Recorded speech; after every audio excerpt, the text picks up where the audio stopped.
going. The Indiana Pacers are currently third in the Eastern Conference, and they have three players averaging 20 points per game: Sabonis, Oladipo, and Malcolm Brogdon. Malcolm Brogdon is probably the brightest spot on the team. He's averaging 23 points per game, 7 assists, 52% from the field, and 47% from three. We know that he's wildly efficient. I'm gonna say this: I'm not buying into the Indiana Pacers hype because last season Malcolm Brogdon was playing at an All-Star level as well. To begin the year, he was playing phenomenal, and then he dipped down. Everybody started to dip down. What I think is a good sign for the Pacers is that Sabonis is shooting the three well, really well. Oladipo, I think out of Sabonis and Brogdon, I think Oladipo is the only guy who's probably going to maintain his production so far because he's the only one with efficiency numbers that are kind of down to earth. You look at Brogdon, 52% from the field, 47% from three. Is that gonna happen for the rest of the year? No, it's not. Sabonis, 50% from the field and from the three. Is he gonna keep shooting 50% from the three? No, he's not. Oladipo, 44% from the field and 41% from three. I could see that field goal percentage from Oladipo staying where it is and that 3-point percentage maybe getting into the high 30s. But for the most part, I see him maintaining his efficiency. And this was a team that I had as a lock to make the playoffs just because of their depth. They have no real star, but they have so many good players. I know TJ Warren has been hurt and he might be gone for a while, but he's a huge guy too. A lineup of Sabonis, Brogdon, Oladipo, and Warren with Miles Turner, that's a really good lineup. And Doug McDermott and Justin Holiday, they've been playing really well as well. Well, I want to piggyback a little bit off what you said. I also do not believe in the Indiana Pacers hype. Like he said, I think last year we saw Malcolm Brogdon putting on a double-double clinic, I think he was putting up like 18 and 12, and he was on his way to make the All-Star team before he fell off.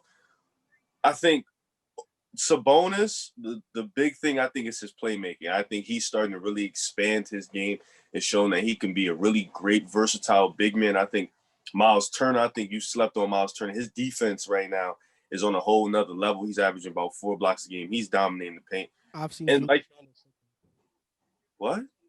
I've seen Julius Randle cook him. Anyways, yeah, they have 7 players in double-digit scoring. And I think when TJ Warren comes back, he's gonna get it going, being that scorer that they need. I think this team is really good. I think this coach is putting his team in positions to win. I think they're gonna be a lock for the playoffs. I think Oladipo's production is probably gonna stay the same. I think this is good for him because this is a contract year for him. I'm glad he's getting his feet back under him, his legs back under him. I'm glad he's looking like the player he was.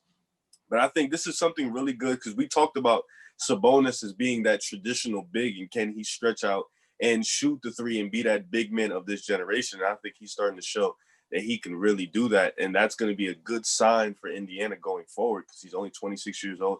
This guy is probably going to be their franchise player with Oladipo possibly leading. So I think this is a good sign for them. But to be this good, 6-2 start, I'm not gonna fall for it. I'm gonna wait a little bit. I'm gonna wait and see until they play the great teams, and I'm gonna see how that's gonna go. But so far, so good for Indiana.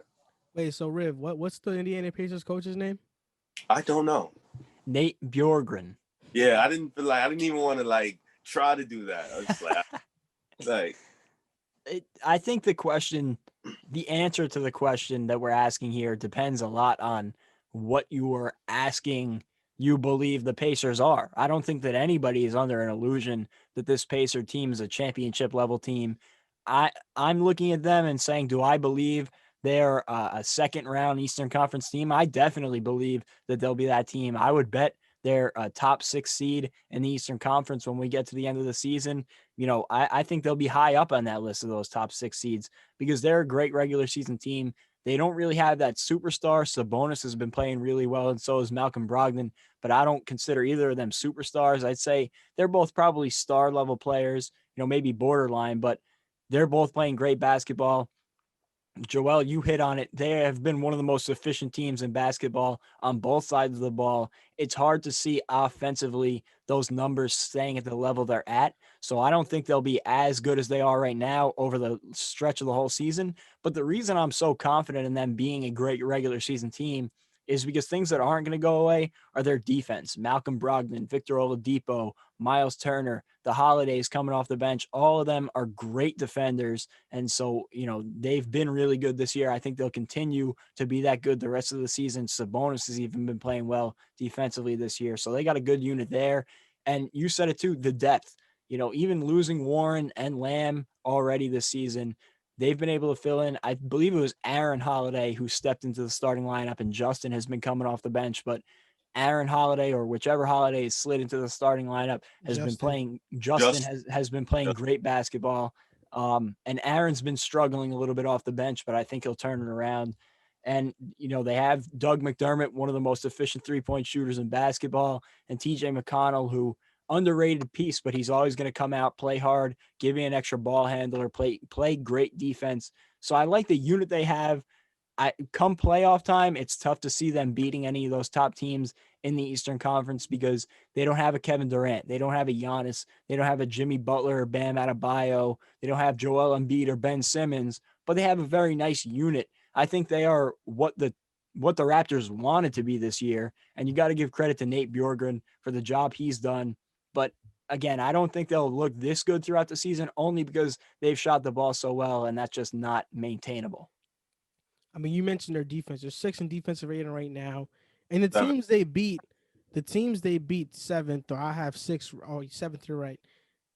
The teams they've beaten right now are not any, slouches. They beat the Celtics, they beat the Rockets, they beat the Pelicans, and we know that the Knicks this year are a different New York Knicks team.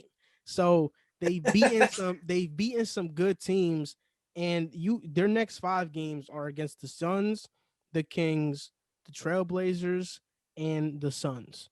So, are they going to start to slow down when they face the Suns or maybe the Trailblazers or the Kings? It's possible. Then after that, they face the Clippers and the Mavericks. So the stretch of games that they have coming up is going to be difficult. We'll kind of see if how good of a team they're going to be. But at the end of the day, I think you're right. Nate Bjorkgren has done a great job. Nick McMillan, yes, he led them to the playoffs, but he's gotten swept and in his time there. And when you're a coach that, Indiana doesn't have the most talent. We know that. But I think they have enough talent to not get swept. If Orlando can avoid getting swept and they were one of the bottom seeds, I think Indiana can avoid it as well. So Yeah. he's done a great job.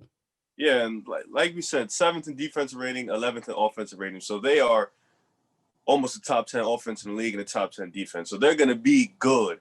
And like you said, Indiana is going to play defense. And they're what Toronto was supposed to be in a sense.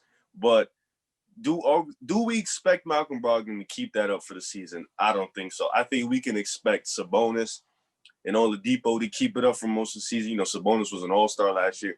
Oladipo was an all-star 2 years ago. I think we expect Miles Turner to keep up his defensive virtuoso for most of the year. Maybe not the 4 blocks, but he's going to be in the top 5 in blocks throughout the season.